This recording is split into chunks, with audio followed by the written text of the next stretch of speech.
decided na talaga hanapin yung totoong magulang ako. Mhm. Ah, humingi na rin ako ng tulong sa kaibigan kong alam ko may connections eh. Sino naman tong kaibigan? Ah, close friend ko lang. It's okay. You'll meet my friend soon. Hindi ko naman siguro siya pagsaselosa. Kaibigan ko lang siya, no? Ba't ka magsiselos? Di naman tayo. Hindi ko pwede maging tayo na lang ulit.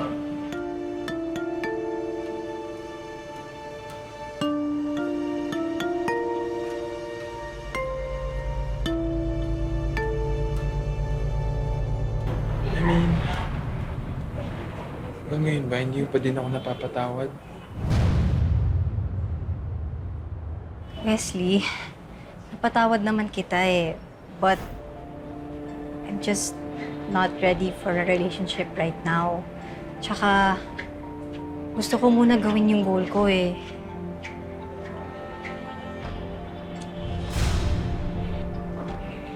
Okay, sige. Sabi naman nila, ang true love, di naman fast food.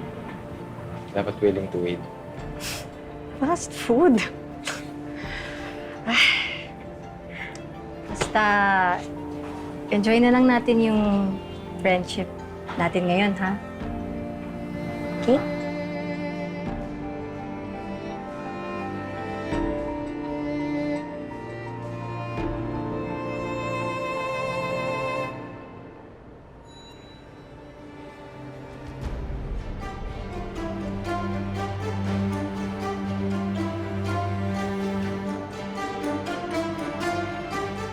Talagang pinanindigan na nila yung relasyon nila, ha?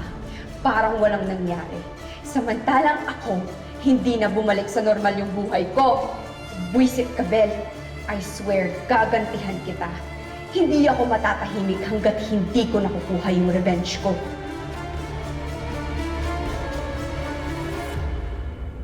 Madam, may kailangan po kayo?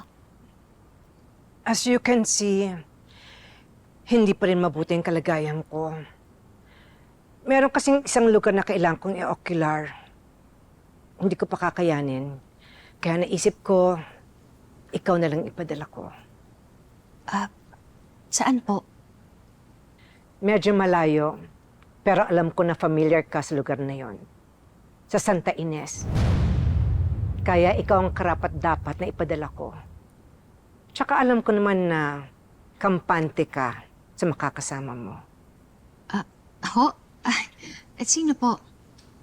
Sino pa ba? Si Chris.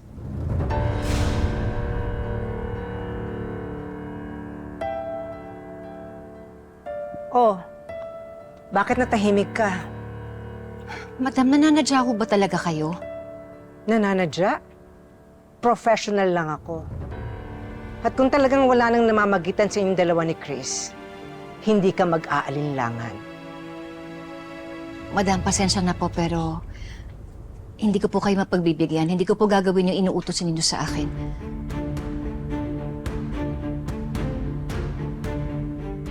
Sinusuway mo ba ang utos ko?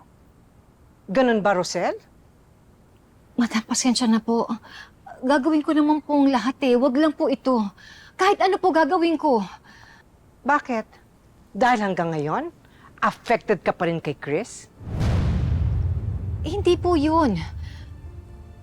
Asawa ko po yung kapatid ninyo. Eh ano naman ngayon? Tinutulak ba kita na magkaroon ng affair sa kanya?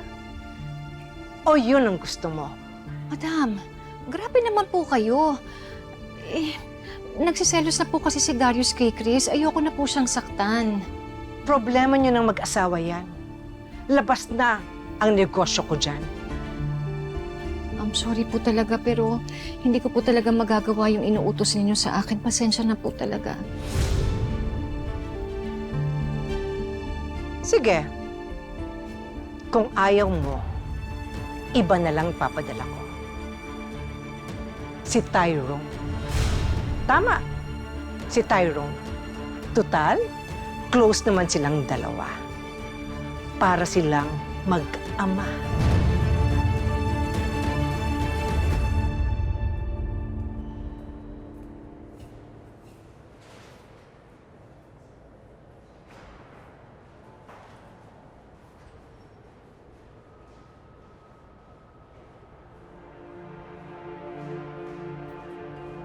Bro, okay na ba mag-usap tayo?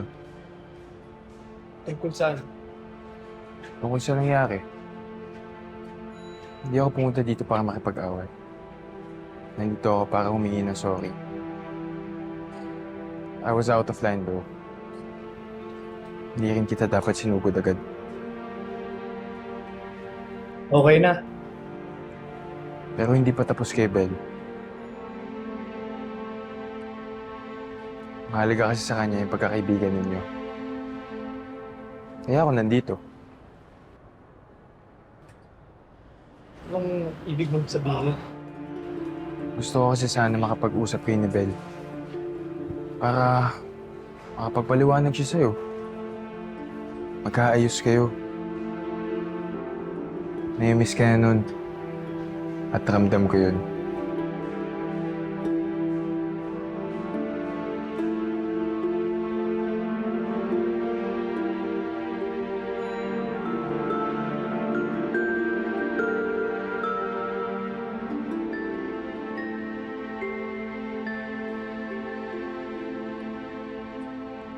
Okay lang ba?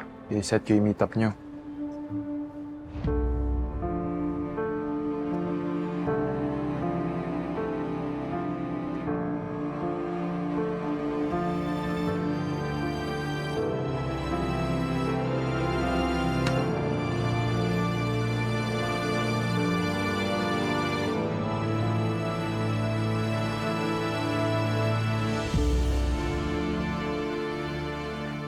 Overnight ba yung lakad mo bukas sa Santa Ines?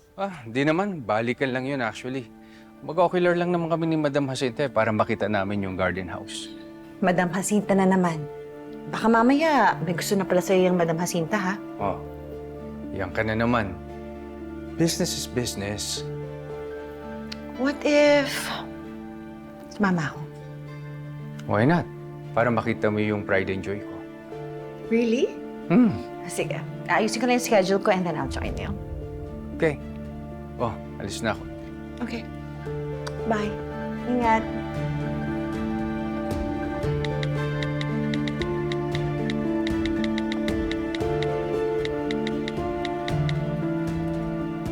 So ano, Rosel? Sinong sasama kay Chris? Ikaw ba o si Tyrone? O baka naman gusto mo kayong tatlo para one happy family? Madam, pwede ba tumigil na kayo? Bago pa maubos ang pasensya ko sa inyo. Huwag ka na kasing mag-inarte. Magdesisyon ka na.